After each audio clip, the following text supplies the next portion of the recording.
Hi there everyone, Theyliveglasses here and welcome back to my channel. This is going to be the first part of a series I'm doing called The Hurdles, which are going to be a series of videos examining philosophical, logical, mental hurdles that I think it would be useful if people got over in order for us to deal with problems that are going on in society and to have equality and all that good stuff. So this first part is going to be about the gender empathy gap. This is a concept that somewhat originates from, or is highlighted rather, by men's rights activists. It is the idea that in general in society we have more sympathy and empathy for women than men, and that this plays out to have an effect in society in the way we look at men and the way policies around men are formulated and the way men's issues are looked at. In some ways it's an indirect critique of feminism, because much of feminism, due to patriarchy theory, assumes that men are in charge of things and are advancing society in the interests of men and to the detriment of women. In this way, positing that men have problems undermines this key concept of certain strands of feminism. In critiquing feminism in this way,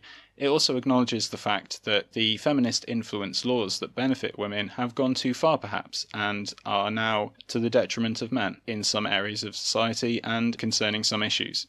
In some ways it also relates to the natural protection for women that society has. They make the new people after all. So the gender empathy gap refers to the gap in empathy felt and the imbalance therein. Now, to me personally, when I became aware of this, it made me re-examine a lot of biases that I had and kind of, look at whether I do this sort of thing. And I thought to myself, things like, am I more likely to give money to a homeless woman or a homeless man? And I realised that I'm more likely to give money to a homeless woman because on some subconscious level I perceive that she needs more help and the guy would probably be okay, and I found this very strange. And so this was a key to me to kind of understanding a lot of the issues raised by men's rights advocates and men's human rights groups, and it kind of was a little bit mind-blowing. And so I started kind of examining this bias in other people, just in the way that people talk about men and women and different events that happen and the way they affect men and women and that type of thing. And I started to post on Facebook about some of these men's issues, like the high level of male suicide, the high level of male homelessness, all these kind of things, which, I feel like are obviously pretty big problems. And I was kind of a little bit weirded out to find a lot of people kind of indifferent to it. They were kind of mocking of the very idea of men having issues, or there being any need for men's rights groups or a men's rights movement and that sort of thing. And a lot of the response that I got was, oh well, men are doing fine, they're in charge of everything. Most CEOs of large companies are men, there's more men than women MPs, that type of thing. And people were sort of literally laughing at the idea that there was any need for me to be talking about this stuff. And it weirded me out, because I was like, well, people constantly post various things about human rights issues and that kind of thing on Facebook, and people repost them and that type of deal, and they like them and spread them around and discuss them. So why is it that these particular ideas that men might have problems, why is this so ridiculous? And I think a big part of it is this idea of the empathy gap, or imbalance, if you like, between the empathy they give to either gender, without wanting to get into transgender and non-binary genders and that sort of thing, because there isn't time for that now, really. It's not that relevant either. Although if you looked at the empathy gap with transgender men and women, that may again be different. I don't know, that I haven't seen any data on that, but I would imagine that that's possible. But we'll keep it a little bit simpler for now. Now, a couple of examples that I think are good to think about. So if you imagine there's a house on fire, and there's a man inside and a woman inside. They're both trapped inside, you can only rescue one, very quick, who do you rescue? Probably the lady, right? Because maybe she's got a kid, various reasons. And if we look at a slightly different example, imagine you walk into a restaurant, and there's a woman sat at a table on her own, and she's crying. What's your instinct or feeling towards that situation? And then you imagine exactly the same restaurant, exactly the same situation, but there's a man sat on his own crying at a table. What's your reaction to that? And are they the same reaction? I've found with most people that I've talked to about this, obviously this is just anecdotal, but they said instinctively they would rescue the woman from the burning house, and that they would go over and comfort the woman at the restaurant maybe and ask if she was okay. And as for the crying man in the restaurant, most people said they would avoid the guy because maybe he was crazy or drunk or something like that, or kick off or start trouble or something like that. So those are a couple of obviously very basic kind of thought exercises or whatever, but what were your results from that? This kind of empathy bias can be also seen in the way that news is reported and the way the media reports things, in the kind of wording they choose, and also the stories they choose to emphasise for effect, which is obviously, as we know, part of the media's thing, is to be sensationalist, to go for the dramatic story, that kind of thing. But in many cases, that story involves women and children. I mean, if you just think quickly about how many images and videos of women being stoned, and not in the fun way, as in hit with rocks, and then think about how many pictures of men or videos of men you've seen on the news over here. Because statistically, a lot more men get stoned in cultures where that is a punishment than women do. So why do we just hear about the women more? Again, it's, I think, back to this gender empathy gap. So to talk a little bit more about that, I'm going to show you a clip of Janice Fiamengo from the University of Ottawa. Janice Fiamengo is a lecturer, maker of the video series The Fiamengo Files, which looks at different feminist ideological positions, stories involving feminism, and she also looks at campus censorship, academic censorship, those kind of things. I'll put a link for her series in the description. I really recommend checking it out. She's brilliant to listen to. She's a really cool lady as well. She's one of the kind of 70s era of proper kind of slightly hippie activists and stuff. She's just a cool lady. She's great to listen to, and she has a lot of good ideas and critiques. So as I say, I'll put a link to a playlist of her stuff that I made and just some other stuff in the description for you to check out, and I advise you do so. So I'll hand over to Janice Fiamengo. A term that I've heard a lot recently and that deserves repeating is the gender empathy gap. This is the striking and disturbing indifference of our culture toward the suffering of men and boys, in stark contrast to our evident concern for the suffering of girls and women. Recently, the term came to my attention through an excellent article by Glenn Poole, author of the book Equality for Men, which I highly recommend. In the article, Poole talks about the manner in which mainstream news sources ignore harms to men and boys, even when reporting on specific incidents or statistics in which their suffering would seem unavoidable. He points out that, for example, when a large number of men are killed, the media report on people killed. The sex of the victims becomes invisible. When women or girls are killed, in contrast, they are rarely, if ever, referred to as people. Their femaleness becomes part of the story because it is news when women and girls are harmed. It's not news when men and boys are killed or injured.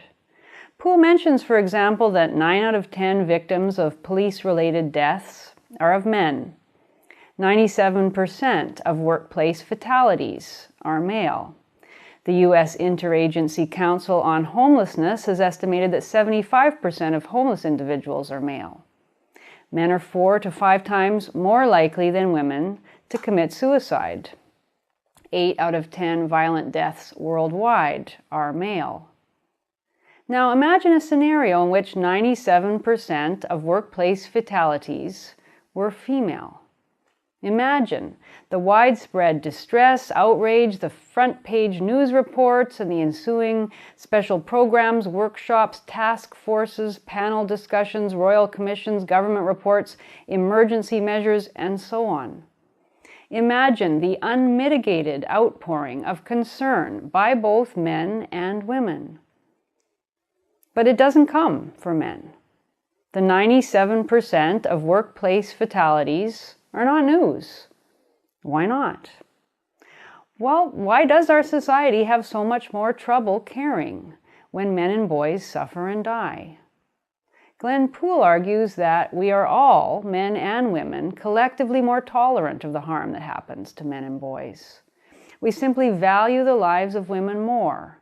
That's why Poole points out that when approximately 95% of the UK prison population is male, we have gendered initiatives to reduce the impact of prison on women, but no gendered initiatives to reduce the impact of prison on men. That's why when Boko Haram captured Nigerian girls to be forced into sex slavery last year, a massive protest involving the First Lady of the United States was joined by leaders around the world demanding their return.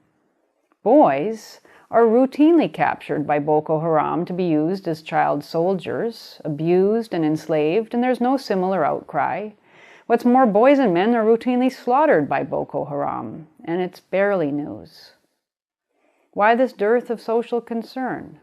Good stuff. I think, like I say, this is a really crucial concept for us to get our heads around, probably before looking at other men's rights issues, as they will make less sense if you think of the world as men oppressing women, as is often posited throughout society by feminism and feminist influence policies, that particular oppression dynamic, rather than both sexes having problems which need to be sorted out. Again, this sort of ties into the assumption that CEOs are men and therefore all men are doing well, men are doing okay. Bill Gates is a guy, he's rich. Steve Jobs, he was a guy, he's rich, so all men are fine.